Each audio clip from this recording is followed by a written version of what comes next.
go ahead and get started. I wanted to finish up the solitary pulmonary nodule because something popped into my head, and for your boards, they're going to hide this.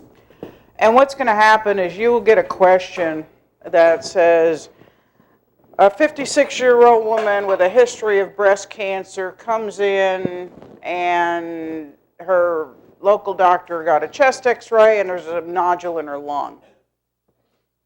Okay? So the point is, they're going to hide the lung problem with something else, and the history is going to be vitally important because there's a two-pronged problem with this question. One, they want you to work up the nodule, but two, they want you to be able to tell them when to resect in an isolated med. Okay? So that's what you have to be careful about. It'll show up on the writtens, and it will clearly show up on the orals. And so what I want to go over now is, when do you resect for a solitary met? Okay? If they present you with that combined scenario, the first thing is history. You have to get the information out of the examiner. So even if they say, patient went in to see their local doctor and they got a chest x-ray and there was a solitary pulmonary nodule, what are you going to do? Don't take off on, I'm going to work it up with the following tests.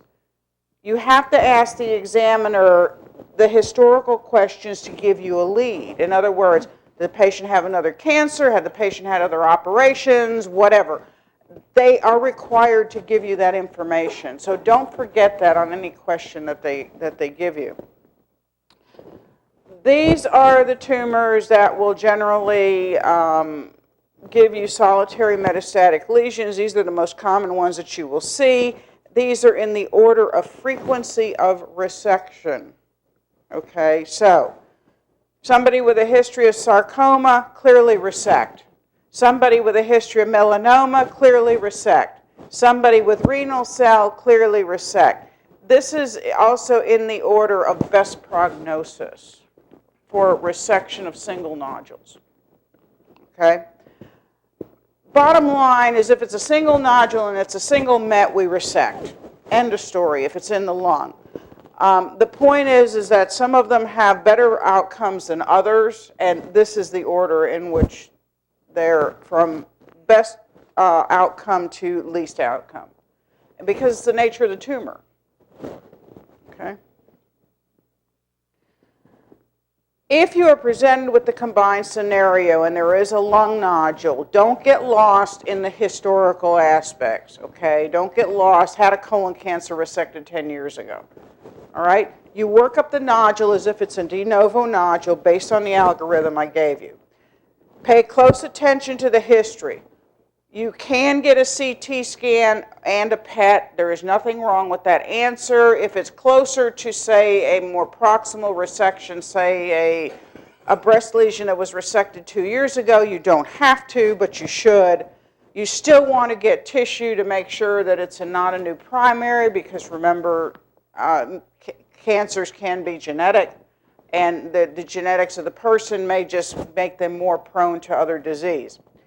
Remember that certain tumors do not show up on PET. So if you have a patient that's been presented to you that said they had a renal cell carcinoma, right kidney, 5 years ago, and now has a solitary pulmonary nodule on the right lung, traditionally the right lower lobe, okay, because that's where they start. And you say, okay, I'm going to get a PET scan, and they say, well, it's a cold nodule. Okay, it still has to come out because renal cells don't show up. Renal cells traditionally don't show up hot. Germ cell tumors traditionally don't show up hot.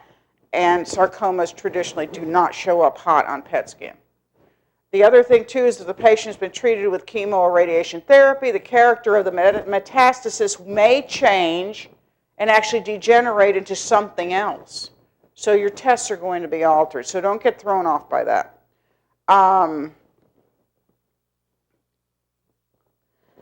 When you resect, this is the algorithm. One nodule in one lobe, wedge it out. Multiple nodules in one lobe. Lobectomy if the PFTs allow you. One nodule in one lobe, in each lobe on the same side. Perfectly acceptable to resect. You can do it all in the same setting, wedge them out. One nodule in one lobe on either side. So even though it's traversed midline, it's still metastatic. But if it's a single lobe, the whole point there is reduce tumor burden to either, if it's in the case of a sarcoma, you prolong longevity. If it's in the case of, say, a colon cancer, they may go in and retreat, and so you want to decrease tumor burden. You do not resect if there's multiple nodules in multiple lobes. Okay, so this is the traditional of what we do. I just wanted to show you the picture of carcinoid because what happens is you will get pictures, you will get slides, you will get pathology, you will get x-rays. They are totally unintelligible when they give them to you. So it's going to be a best guess scenario. But if you see something like this is a carcinoid until proven otherwise. And you never biopsy something that looks like that. That's a bronchoscopic picture of it. Remember that carcinoid in the lung has a very, very low metastatic potential. It's almost zero. There's only one particular type which you don't have to worry about for your general surgery boards. The endobronchial lesions may be treated with cryoablation, but that is not the treatment of choice. And if I get to give you the esophageal lectures, I'll go through all of the sexy stuff that is now out there. It is not standard of care. You do not answer the boards like that. Not in 2016 and 2017 yet. Anyway, if you do local resection or local treatment, it's because the patient cannot tolerate a standard operation, and the recurrence rate is very high. Conservative resection is the key. You want adequate margins. You avoid taking more normal tissue than you have to. So if it's, say, a small nodule in the periphery of the lung, you wedge it out. If it's in the bronchus, you try and do a sleeve resection. If you cannot do a sleeve resection because of location or anatomy isn't favorable, you may have to go to a lobectomy. Rarely do you do a pneumonectomy for carcinoid. Rarely. I mean, it has to be just totally, totally unfavorable anatomically as far as resection goes. Okay, what I'm supposed to cover today is cardiac tamponade. Remember that this is an accumulation of fluid that's under pressure in the pericardial sac. It can be acute or it can be chronic. So don't forget, you have two types. And the problem that arises is because the right side of the heart gets compressed. You decrease venous return, you get decreased LV filling, decreased LV filling, you get decreased cardiac output, and then you get shock. Okay, that's the physiology. These are the causes, and it's a laundry list. What we mainly deal with is trauma, okay? Obviously, acutely after surgery. Iatrogenic, if somebody decides to stick a needle in the heart or they're doing something in the cath lab. But remember, for general surgery, complications of surgery at the GE junction. Okay, you can get into the sac there. The other thing that you'll see, and we get called a lot about from the ER, is pneumopericardium. Now, pneumopericardium does not necessarily cause tamponade, but it can. So you have to think about it. You see it, you relate it to the actual clinical presentation of the patient, and then you make a judgment. Okay, you'll see a lot of malignancy, particularly after breast or lung cancer. The rest of them are mostly medical issues. Ascending aortic dissection, if you ever get called, just remember that. Dissects down, opens the pericardium, dissects along the right coronary, but by that time, usually you're going to be calling the coroner. Remember Becks Triad if you like sexy names. Okay, so the presentation for tamponade is increased jugular venous distension, which in the emergency room you can never see. Hypotension, which we always see, and muffled heart sounds, which you can never hear because either the patient's too big or there's too much noise in the room. But that's Becks Triad. The symptoms generally, depending on the patient. Now, obviously in trauma, what you're seeing is patients near death, okay? There's no blood pressure.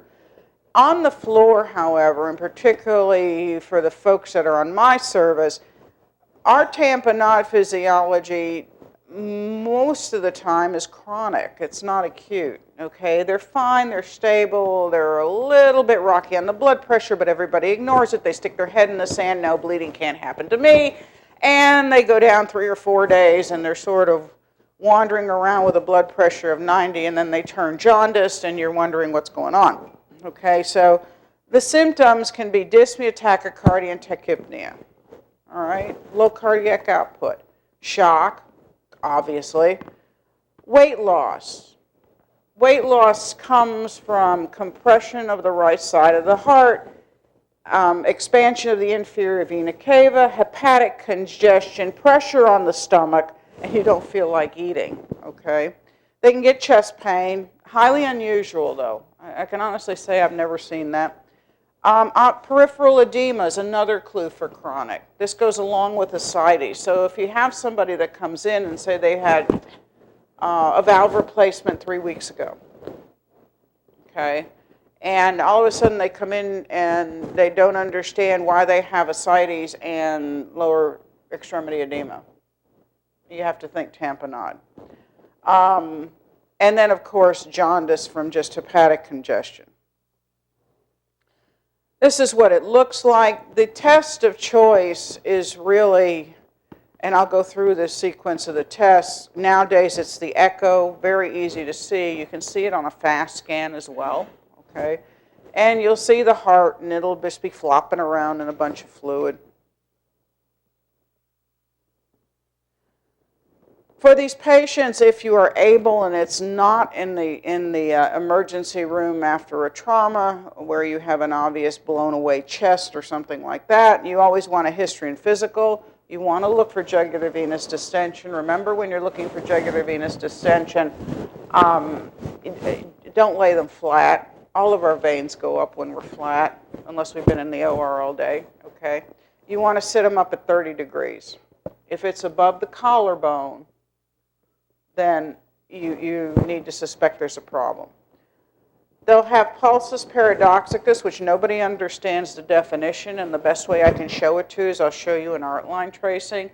It's a change in blood pressure with inspiration. Very, very hard to diagnose with a blood pressure cuff. They tell you it's 7% of the systolic blood pressure if you want a number, but the best way you can tell is on an art line. You hear muffled heart tones, you don't really hear much of anything, and then they'll have an enlarged liver. You can determine what's going on if you're in the ER with a quick fast scan. Just put it subxiphoid, that's the best place to look for an effusion. EKG, what will you see on EKG? Yeah, low voltage. Too much distance between your leads, your electrodes, and the heart. Chest X-ray. Huh? The what? Well, no, there's a particular term. Yeah, the water bottle heart. Okay? It's just basically a big, big, big, big heart. Echo, obviously you've seen it. If you're unsure, the history's unclear, you can always get a CAT scan. If you're still unsure, the test of choice that will give you the hemodynamics is just float a swan. And what would you see on swan?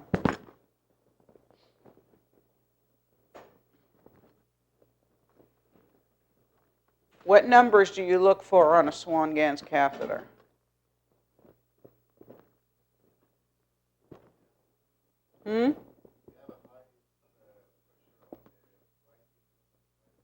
Right. Right. So your right-sided pressures are high, okay, and they'll be equal. And your left-sided pressures will be low. Of course, you can't get the left-sided pressures on the Swan, but hopefully if they're doing it right, you'll have an art line in. This is just What the EKG will show, you might see ST segment changes, which are neither here nor there. What happens, though, is your voltages on your QRS are very, very low. They'll generally have sinus tachycardia because the heart rate is trying to make up for the low cardiac output.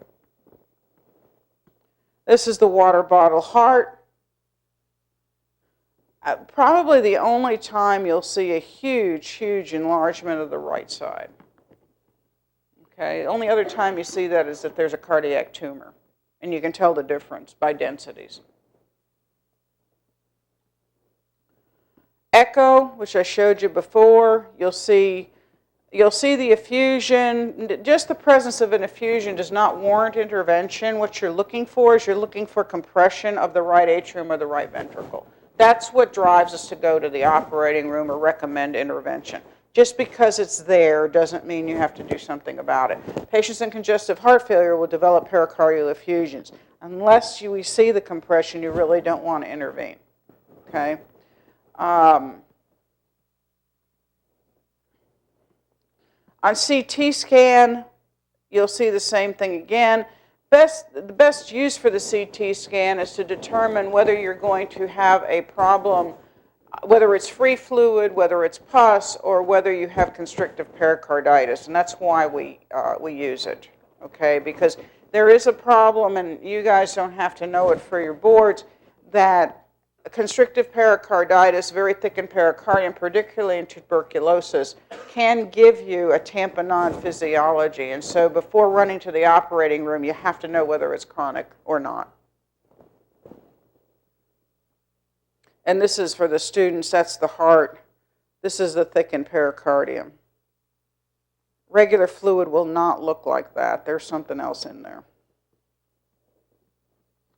Now this is what pulsus paradoxicus, and the best way I can tell you is this is what it looks like. And you can see this in trauma patients because it's not just seen with cardiac tamponade. It's also seen in hypovolemia. What it is indicative of is alterations in your cardiac output with respirations. In other words, you take a deep breath, your systemic volume's low, that volume goes into the lungs and your heart doesn't have anything to work with. That's the best way to put it, okay? So when you take a deep breath, your volume of your heart line goes down. There's nothing in the heart, so there's no output. And then when you exhale, your volume goes back out, your venous return increases, and so your systemic pressure goes up. That's what pulsus paradoxicus is. And you can see that you can walk over to the unit, and I bet you'll see it in 8 out of 10 patients in there right now. Okay? The other thing you can tell in what you want to look at, with pulsus, though, your baseline of your art line is going to be stable. In a hypovolemic patient, the baseline of your art line will not be stable. It'll go up and down, so you'll get a wavy baseline as well. Very, very important clue for your trauma patient and trauma management if you have enough volume in that patient or not. So you don't need a central line. You should have one, but just to start out with, you'll be able to tell. Treatment. First thing you do is volume load them until you can get them to the operating room. Biggest mistake people make is these folks come in, they're short of breath, and the first thing they get is Lasix. Great way to kill them, okay? If you can't get to the operating room or they're really an extremist, you want to do a pericardiocentesis first. Get some of it out. You can, just withdrawing 20 cc's will be enough to stabilize them to allow you to get to where you need to go. Obviously, that's not for trauma patients, okay? That step you don't do. You can do an acute pericardial window or an acute exploration, depending on the situation. For a pericardiocentesis, and ignore that stuff, you want to go left side of the xiphoid, 18-gauge spinal needle, 30 degrees. So if you have to do a pericardiocentesis, and I don't know if they go over this with you anywhere, you don't go parallel to the ribs. Okay, you have to angle down 30 degrees, and I'll show you why. People do not understand the anatomy of this region. The reason you use an 18-gauge spinal needle is that's enough to get fluid out unless it's clotted blood. And if it's clotted blood, you're not going to be there anyway. You need to be in the OR. And if you happen to puncture the heart, they're not going to bleed out. That'll seal.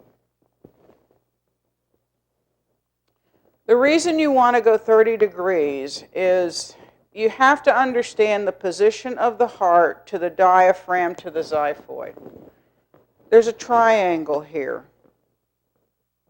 Okay?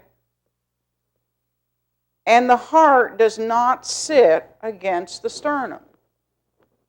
You have, in a non-operated patient with no previous sternotomy, you have a minimum of 2 inches between the sternum and the heart. So just think of the geometry.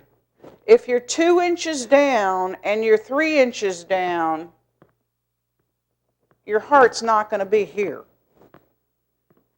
So you have to angle down 30 degrees and upward. And that's why you need a spinal needle. The other point you have to remember, which people forget, and the reason I'm covering this is because there's a quick run to always say, oh, we need to do a subxiphoid pericardial window. I tell you no, for the anatomical reason. What you find in here is a bunch of pericardial fat, which is very vascular. So people get into bleeding when they go in there if you don't understand the depth and the length of where the heart's going to sit. And they think they punctured the heart when really you've done nothing. Okay, all you do is get into a bunch of fat. This I'm showing you for the subxiphoid pericardial window. Okay, my recommendation for up front, if you're ever in that situation, don't do it unless it's a patient who's had a fresh open heart. Because if it's a fresh open heart, this region's already open. So all you have to do is take out the sutures and the pericardium will drain. De novo, what will happen is you need to take out the xiphoid, which people forget. And even if you take out the xiphoid, you are below the pericardium, and then you get into the diaphragm right there. So it's very, very hard. It's a very hard approach, unless you're experienced. The easier approach is to do a small left anterior lateral thoracotomy at the 6th interspace. Pericardium sits right there, particularly if they have a big pericardial effusion. You'll see some pericardial fat. The heart pushes the lung away. The lung's not there. All you do is pick up the fat, make sure you don't get into it, and you can open the pericardium and you're done. So, would avoid the xiphoid approach unless it's immediately after open heart surgery, unless you have a lot of experience doing it. It's a very, very hard approach. For the left anterior lateral thoracotomy, like I showed you, and those of you that have scrubbed with me, you've seen them. It's very quick. The only thing you have to worry about is the pericardial fat. Just remember it's there. Bovie through it. You know, you're not going to hurt anything. And even if you do get into the pericardium, all you'll see is effusion. What scares people is that most of the time the effusion's bloody, and so they think they nailed the heart. It's really, really very hard to cut the heart. Okay. Just if you're in a tamponade situation, unless it's a trauma, unless it's an obvious loss of pulse and the obvious indications for a trauma thoracotomy, open the pericardium. You don't need to clamp the aorta. Okay? Release the fluid, their blood pressure will come up. And that's it. Questions? Yeah. We have some tamponade that's unstable. Or some people say they rather go straight to the operating room, and some people say they'd rather do a pericardial centesis because they're concerned about general anesthesia and the patient crashing whenever you try to put them under. What is the approach? That's a judgment call depending on the patient, okay? What you have to remember, for somebody who's unstable, the operating room is probably the safest place for them anyway, okay? Yes, they are going to drop their pressure when they go under general anesthesia. If you're worried about that, you prep and drape them before they put them to sleep. So as soon as they put them to sleep, you get in. That's all you do.